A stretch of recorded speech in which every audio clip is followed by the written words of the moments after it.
the outstanding Talmudists of Old Vilna.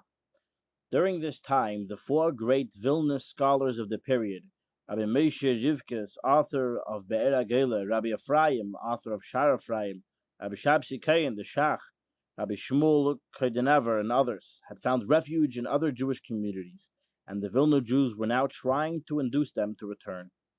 All these things were new to Zechariah Yerucham and his companion the mystic, and they had heard much and learned more during their 4-month stay in Vilna. They learned from the great scholars who were present, and learned too indirectly from the absent scholars.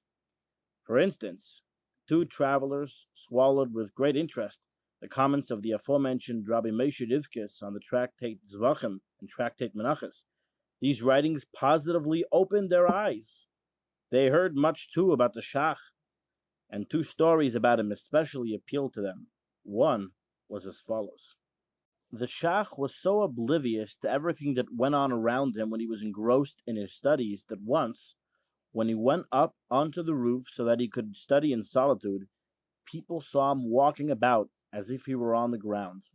When he came to the edge of the roof, he just skipped over to the roof of the next house, as if it were the most natural thing to promenade in this manner. The people below held their breath in horror, fearing some accident would befall him. But he continued his pacing to and fro, unconcernedly, completely immersed in his own thoughts.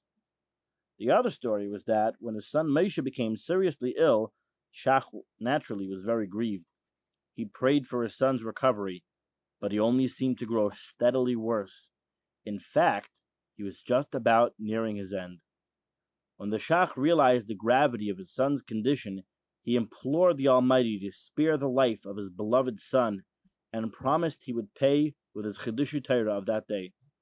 Immediately, his son's health took a definite turn for the better.